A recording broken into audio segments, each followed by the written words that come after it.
திண்டுக்கல் மாவட்டம் பழனி கோவிலுக்கு புத்தாண்டை முன்னிட்டு தேனி மாவட்டத்தை சேர்ந்த ஏராளமான பக்தர்கள் பாத யாத்திரையாக மேளதாளங்களுடன் ஆடி பாடி பால்குடம் எடுத்து நேர்த்திக்கடன் செலுத்தினர். பழனி தண்டாயுதபாணி சுவாமி கோவிலுக்கு கார்த்திகை மாதம் மார்கழி மாதத்தில் ஐயப்ப பக்தர்கள் வருகை அதிகமாக இருக்கும். பழனி கோவிலுக்கு தைப்பூச திருவிழாவை காண லட்சக்கணக்கான பக்தர்கள் பாத யாத்திரை வருவது சிறப்பம்சமாகும். தைப்பூச திருவிழாவுக்கு முன்னதாகவே புத்தாண்டு மற்றும் பொங்கல் திருவிழாவின் போது ஏராளமான பக்தர்கள் பாத யாத்திரையாக வருகை தருகின்றனர்.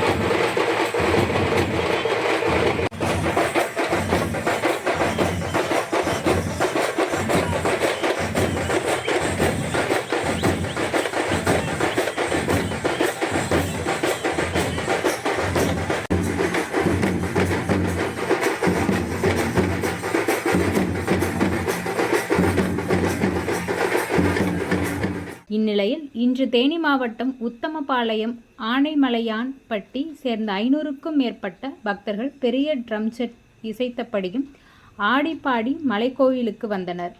பலரும் பால் காவடிகள், மயில் காவடிகளை எடுத்து வந்திருந்தனர். தொடர் விடுமுறை என்பதால் மலைக்கோவிலிலும் பக்தர்கள் கூட்டம் அதிகமாக இருந்தது. மின் இழுவை ரயில், ரோப்கார் நிலையம், தரிசனம் என 3 மணி நேரம் காத்திருந்து சாமி தரிசனம் செய்து வருகின்றனர்.